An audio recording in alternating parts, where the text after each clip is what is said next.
Hello friends, welcome back to our channel. और आज हम लोग इस वीडियो में देखेंगे बीकॉक 131 फाइनेंशियल अकाउंटिंग का यूनिट 1 का ये सेकंड पार्ट है।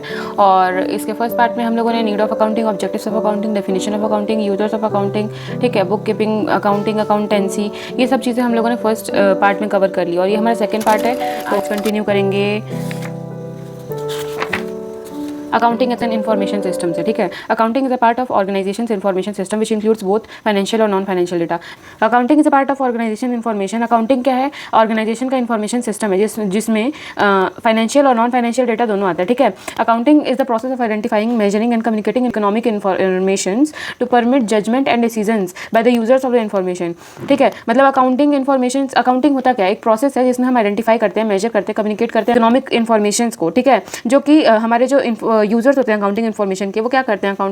अकाउंटिंग से वो जजमेंट करते हैं। ठीक है, कि हमारा मतलब एक फर्म का क्या पोजीशन है सोसाइटी में, या फिर वो कैसा काम कर रही है, वो चेक करते हैं यूजर्स हमारे अकाउंटिंग इन्फॉर्मेशन के थ्रू। ठीक है, the main objective of accounting is to provide information to the user. Accounting का मेन ऑब्जेक्टिव क्या होता है? कि हम इन्फॉर्मेशन प्रोवाइड करें यूजर्स को। ठीक है, accounting is also required to serve some broad social obligation since the accounting information is used by a large body of people such as customers, employees, investors, creditors, government. Accounting is commonly divided into two parts, financial accounting and managerial accounting. Financial accounting क्या होता है? Refers to the preparation of general reports. General reports की preparation को हम financial accounting कहते हैं, जो हमारे आउटसाइडर्स के लिए यूजफुल होता है। ठीक है, जो आउटसाइडर्स होते हैं ऑर्गेनाइजेशन के, उनके लिए यूजफुल होता है, हेल्पफुल होता है। सच यूजर्स इंक्लूड शेयर होल्डर। अब आउटसाइड ऑफ एन ऑर्गेनाइजेशन कौन यूजर्स होते हैं? शेयर होल्डर हो गया, क्रेडिटर हो गया, फाइनेंशियल एनालिस्ट हो गया, labour union, government regulations etcetera. ठीक है, external users are interested primarily in reviewing and evaluating the operations. अब जो एक्सटर्नल यूजर्स होते हैं, ठीक है, वो किस लिए इंटरेस्टेड होते हैं? वो रिव्यू करते हैं, हमारे फर्म का रिव्यू करते हैं, इवैल्यूएट करते हैं ऑपरेशंस को और फाइनेंशियल स्टेटस को, मतलब पूरे बिजनेस से कंपेयर करते हैं। ठीक है,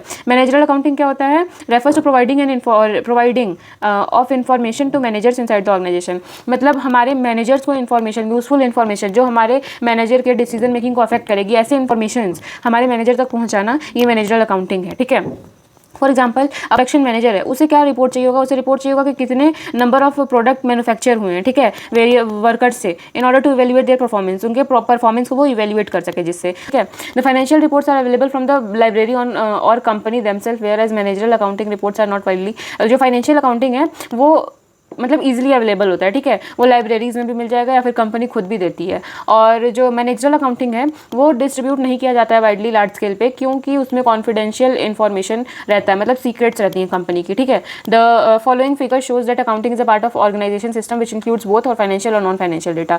ठीक है, तो जो अकाउंटिंग है वो फाइनेंशियल अकाउंटिंग भी और मैनेजमेंट अकाउंटिंग हमने अभी ऊपर पढ़ा। फाइनेंशियल अकाउंटिंग में आ जाते हैं creditor, share holders, tax, other external users, जो हमारे फाइनेंशियल अकाउंटिंग के इन्फॉर्मेशन को यूज करती है। ठीक है, मैनेजरल अकाउंटिंग किस लिए यूजफुल होता है? डिसीजन मेकिंग में। ठीक है, और मैनेजरल में, प्लानिंग में, परफॉर्मेंस इवैल्यूएशन में। ठीक है, uses of accounting information.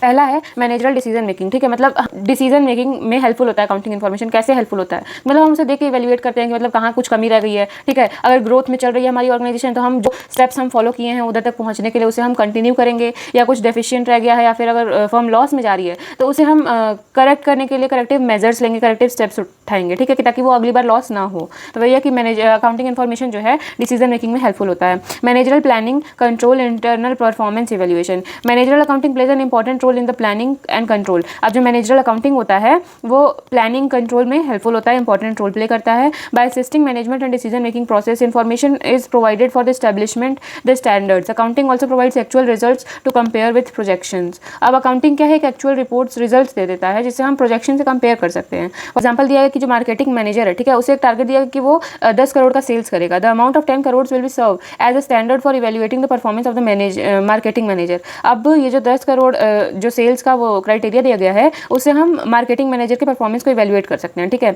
If annual sales revenue very significantly from 10 crore the steps will be taken to ascertain the cause of for the difference. अगर एनुअल सेल्स रेवेन्यू जो है हमारा मतलब 10 करोड़ का सेल्स नहीं हुआ, ठीक है, 10 करोड़ से कम के सेल्स हुए, तो अब हम अगली बार ऐसे स्टेप्स यूज करेंगे जिससे ये जो गैप आया है 10 करोड़ में से और जो अभी हमारा एक्चुअल रिजल्ट में सेल्स रेवेन्यू होगा, जैसे मान लो 8 करोड़ है, ठीक है, तो ये जो बचा हुआ डिफरेंस है, ये 2 करोड़ का डिफरेंस है, हम उसे पहले उसे पता लगाएंगे कि वो किस रीज़न से हुआ है। ठीक है, और फिर उसे हटाएंगे, उस रीज़न को सॉल्व करेंगे। When the factors leading to variance are not under the control of marketing manager, और अगर वो फैक्टर्स मार्केटिंग मैनेजर के कंट्रोल के बाहर होंगे, then the marketing manager would not be held responsible for it. और जैसे मान लो कि जो हमारा बिजनेस एनवायरनमेंट है, ठीक है, उसकी वजह से हमारे सेल्स रेवेन्यू में कुछ इफेक्ट पड़ रहा है जो कि हमारे बिजनेस मार्केटिंग मैनेजर के रीच से बाहर है, वो उसे कंट्रोल नहीं कर सकता, ठीक है, तो वो मार्केटिंग मैनेजर उसके लिए लायबल नहीं होगा। On the other hand the cause of variance is under the control of marketing manager, और अगर वो जो कॉज आया है, वो जो डिफरेंस आया है 2 करोड़ का मान लो, तो जो वो जो डिफरेंस है उसके लिए वो मार्केटिंग मैनेजर रिस्पॉन्सिबल होगा अगर वो उसके कंट्रोल के अंडर था, ठीक है। Accounting provides necessary information to measure the variance in the actual performance, तो वही अकाउंटिंग जो है उससे हम लोग जो वेरिएंस आ रहा है हमारे एक्चुअल परफॉर्मेंस में, उसके डिफरेंस को हम मेजर कर सकते हैं, ठीक है। External financial reporting, accounting has always been used to supply information to those who are interested in the affairs of the company. अब देखो इसमें सिंपल यही बताया गया कि अकाउंटिंग इन्फॉर्मेशन जो हमारे एक्सटर्नल यूजर्स को हेल्पफुल होते हैं, हम उनको इन्फॉर्मेशन प्रोवाइड करेंगे, ठीक है। Various law have been passed under the financial statement should be prepared in such a way that required information is supplied to the shareholder, government, creditor, etc. For example, the investors may be interested in the financial strength of the business। सही बात है, जो देखो example में देखा कि जो हमारे इन्वेस्टर्स होते हैं वो फाइनेंशियल स्ट्रेंथ कंपनी के जानने में इंटरेस्टेड होते हैं। क्रेडिटर्स जो होते हैं required information about liquidity position, हमारे फर्म की लिक्विडिटी पोजीशन जानने में इंटरेस्टेड होते हैं। गवर्नमेंट को क्या चाहिए कि सेल्स के रिगार्डिंग जितने भी डिटेल्स हैं वो गवर्नमेंट को चाहिए होती है। प्रॉफिट से रिलेटेड, इन्वेस्टमेंट से related, liquidity, dividend policy, prices, इन सबसे रिलेटेड जो भी इन्फॉर्मेशन होती है वो गवर्नमेंट को चाहिए होती है।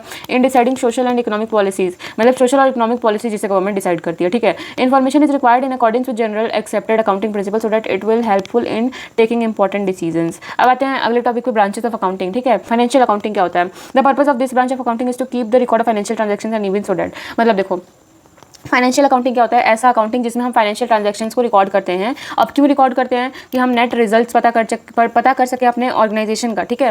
Net results of the operation of the business during an accounting period can be ascertain, वही है कि हम नेट रिजल्ट पता लगा सकें अपने ऑर्गेनाइजेशन, अपने बिजनेस का।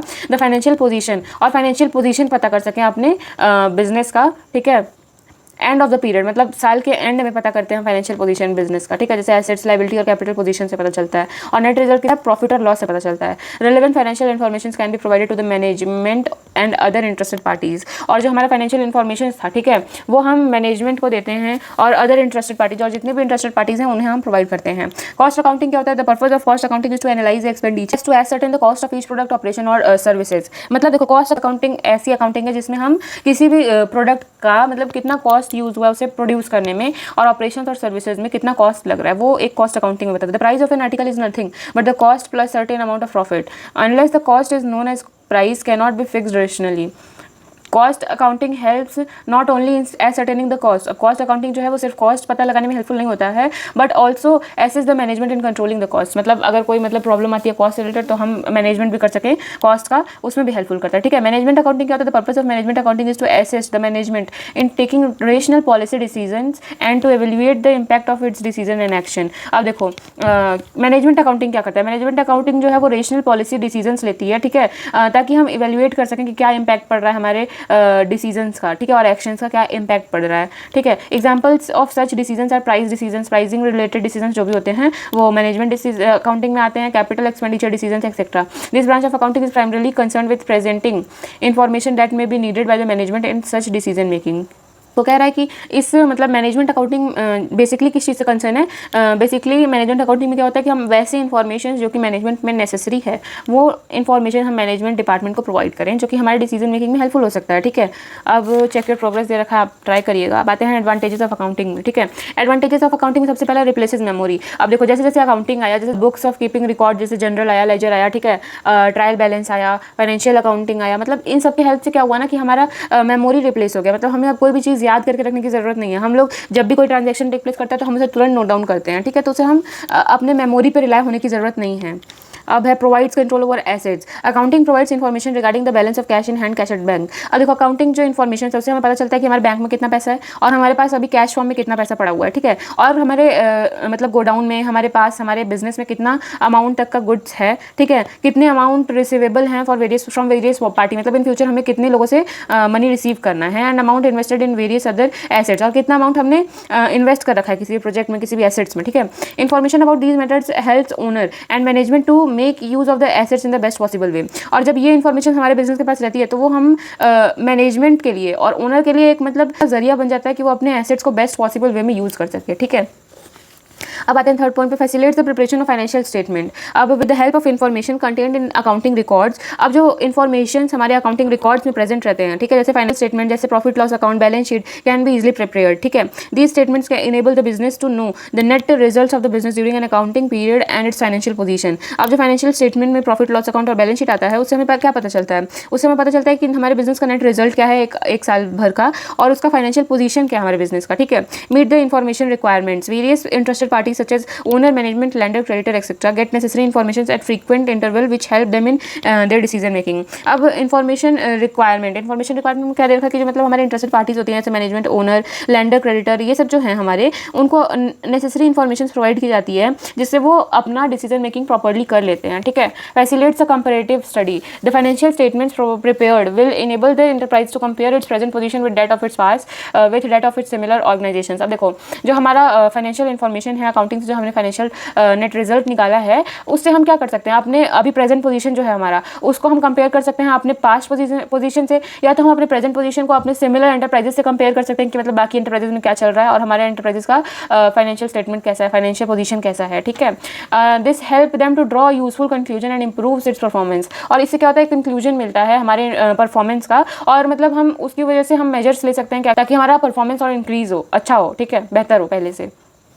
Assess the management in many ways. It is possible to identify regions for profit earned or loss suffered. अब देखो, अकाउंटिंग इन्फॉर्मेशन के थ्रू हम लोग मतलब जो लॉस हुआ है या फिर जो प्रॉफिट हुआ है हमारे फर्म को, उसका रीज़न पता कर सकते हैं, ठीक है, कि ऐसे लाइबिलिटी ज़्यादा बढ़ रही हैं, या हम क्रेडिट ज़्यादा ले रहे हैं, क्रेडिट पे सामान ज़्यादा ले रहे हैं तो उससे कम करेंगे, या हम ज़्यादा क्रेडिट पे गुड सोल्ड कर दे रहे हैं, मतलब कुछ रीजंस होंगे उसके पीछे, उन रीजंस का भी हमें पता लगता है, ठीक है। So as to avoid losses, और उसकी वजह से हम उसे रिकवर करेंगे, उन्हें हम ठीक करेंगे, तो फिर लॉसेस नहीं होंगे।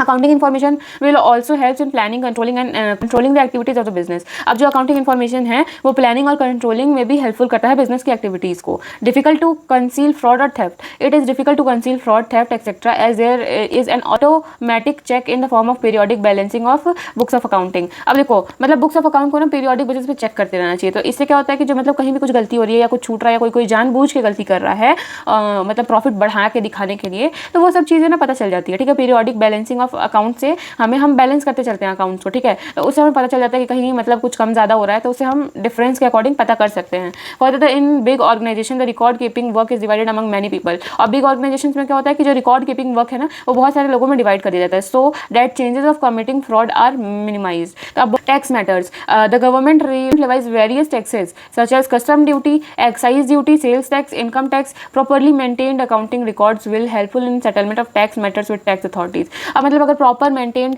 अकाउंटिंग इन्फॉर्मेशन होंगी, ठीक है, तो मतलब टैक्स अथॉरिटी को भी टैक्स चार्ज करने में हेल्पफुल होगा, ठीक है, मतलब कितना टैक्स लगना चाहिए वो प्रॉपरली हो जाएगा।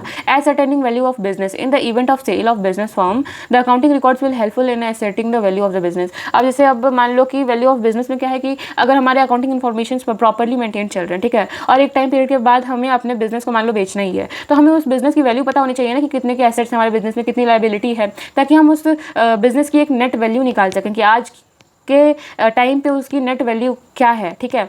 अब आते हैं लिमिटेशंस ऑफ अकाउंटिंग पे। फर्स्ट पॉइंट है, they do not record transactions and events which are not of financial characters, ठीक है।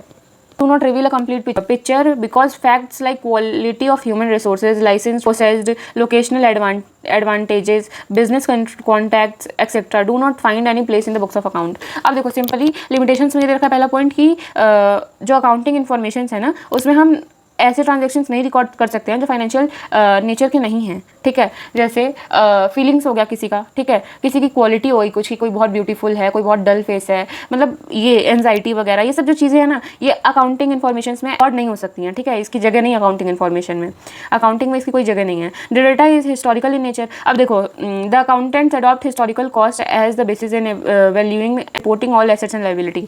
अब जो डेटा होते हैं अकाउंटिंग इन्फॉर्मेशन में, वो हिस्टोरिकल कॉस्ट बेसिस पे होते हैं, ठीक है। जैसे मतलब हमने आज कोई गुड परचेज किया है ना, तो उसकी जो आज की प्रेजेंट वैल्यू है हम वो लिख देते हैं बुक्स ऑफ अकाउंट में, और उसी पे फिर इवैल्यूएशन होना शुरू हो जाता है, ठीक है। नेक्स्ट ईयर भी वही अमाउंट कैरी फॉरवर्ड होता है ना। तो मतलब अब प्रेजेंट मार्केट वैल्यू अगर देखें हम, तो किसी भी गुड्स की मार्केट वैल्यू सेम नहीं रहती है। आज कुछ प्राइस है किसी गुड्स का, तो कल कुछ और रहेगा, बढ़ जाता है प्राइस, ठीक है, या कम हो जाता है प्राइस। तो वही है कि प्राइस फिक्स नहीं होता है, तो वही है कि हिस्टोरिकल इन नेचर होता है, ठीक है। मतलब जिस कॉस्ट पे हमने परचेज किया वो कॉस्ट हम लिख देते हैं और उसी के बेसिस पे इवैल्यूएशन करते हैं। तो वही है कि जो डेटा है वो हिस्टोरिकल इन नेचर होता है। Facts recorded in financial statement are greatly influenced by accounting conventions and personal judgement. अब जो फैक्ट्स रिकॉर्ड हो रहे हैं ना अकाउंटिंग में, वो मतलब पर्सनल जजमेंट के अकॉर्डिंग और अकाउंटिंग कन्वेंशंस और अकाउंटिंग प्रिंसिपल्स जो दिए जाते हैं उसके अकॉर्डिंग जज किए जाते हैं, है ना। तो hence they do not reveal the true picture, और उसकी वजह से हमें ट्रू पिक्चर नहीं मिल पाता है प्रॉफिट लॉस वगैरह का। इन मेनी केसेस एस्टिमेट्स में भी use to determine the value of various items. For example debtors are estimated in terms of collectibility, investors are basis are based on marketability, fixed assets are based on useful working life. All these estimates are materially affected by the personal judgment. ये सारी चीजें affected है personal judgment से, ठीक है। Data provided in financial statement is insufficient for proper analysis and decision making.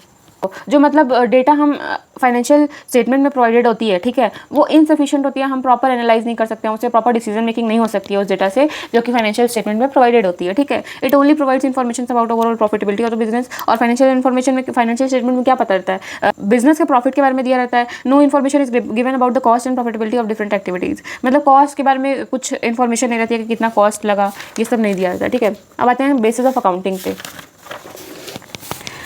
इसमें दो basis है, कैश बेसिस और एक है एक्रूवल बेसिस, ठीक है। In this system the accounting entries are made on the basis of cash received and cash paid. हम simple में आपको बता दे रहे हैं, कैश बेसिस ऑफ अकाउंटिंग में क्या है, हम ऐसे ट्रांजैक्शंस रिकॉर्ड करेंगे जिसमें कैश रिसिप्ट हो या कैश पेमेंट हो, ठीक है। इसमें क्रेडिट ट्रांजैक्शंस हम रिकॉर्ड नहीं करते हैं कैश बेसिस ऑफ अकाउंटिंग में, ठीक है। और रही बात एक्रूवल बेसिस ऑफ अकाउंटिंग में, तो एक्रूवल बेसिस ऑफ अकाउंटिंग में हम ऐसे ट्रांजैक्शंस रिकॉर्ड करते हैं जिसमें कैश पेमेंट, कैश रिसिप्ट या फिर क्रेडिट ट्रांजैक्शंस होते हैं, वो भी रिकॉर्ड किए जाते हैं, ठीक है। तो मतलब कैश बेसिस ऑफ अकाउंटिंग में हमने क्या देखा कि जो ऐसे ट्रांजैक्शंस रिकॉर्ड किए जाते हैं जिसमें जो सिर्फ कैश में डील हो रहे हैं, ठीक है। और ये क्या है, ऐसे ट्रांजैक्शंस रिकॉर्ड करता है एक्रूवल बेसिस ऑफ अकाउंटिंग जिसमें कैश और क्रेडिट ट्रांजैक्शंस दोनों रिकॉर्ड किए जाते हैं। अब आते हैं अगले टॉपिक पे जो कि qualitative characteristics of accounting information. पहला है understandability. Accounting information must be understandable. Accounting information जो है वो समझने लायक होना चाहिए, ठीक है। This is an important qualitative characters for small business owners. Many small business owners do not have a strong accounting background. जो स्मॉल बिजनेस ऑर्गेनाइजेशन होता है ना, वो उतना इंपॉर्टेंट नहीं देते हैं अकाउंटिंग इन्फॉर्मेशन को, उनके पास स्ट्रॉन्ग अकाउंटिंग बैकग्राउंड नहीं होता है, ठीक है। Financial information that is too technical or cannot be understood by a lay person can be ineffective for the business owner. अब देखो lay person मतलब ऐसे person जो मतलब incapable होते हैं पढ़ने लिखने के, वो वैसे person को हम lay person कहते हैं। तो वो small business owners often uses professional accountant। अब जो छोटे छोटे business owners होते हैं वो professional accountants को use करते हैं अपने accounting functions को complete करने के लिए, ठीक है। Business owners should choose an accountant who can prepare information in an easily understandable manner। अब देखो क्या कह रहा है कि जो business owners हैं उन्हें अकाउंटेंट्स रखने चाहिए, ऐसे अकाउंटेंट्स रखने चाहिए कि जो अकाउंटिंग इन्फॉर्मेशन को ऐसा प्रिपेयर करे जो कि इजीली समझने लायक हो, ठीक है। Usefulness. Business owners need accounting information that is applicable to business decisions at hand. अब जो बिजनेस ओनर्स है ना, उन्हें अकाउंटिंग इन्फॉर्मेशन चाहिए होते हैं ऐसे जो कि हेल्पफुल हो डिसीजन मेकिंग में। ऐसे नहीं अकाउंटिंग इन्फॉर्मेशन चाहिए जो देख के समझ ही नहीं आए, और अगर समझ नहीं आएगा तो हम डिसीजन नहीं ले पाएंगे appropriate. They can request financial statement, accounting schedules, reconciliations or cost benefits analysis. For example, the cost allocation reports may be not provided sufficient information for the business owners who must make a decisions on hiring employees. अब जो cost allocation reports है वो इतना information नहीं दे रही है business owner को जिससे वो ये decide कर पाए कि उसे और employees hire करने हैं या नहीं करने हैं, ठीक है।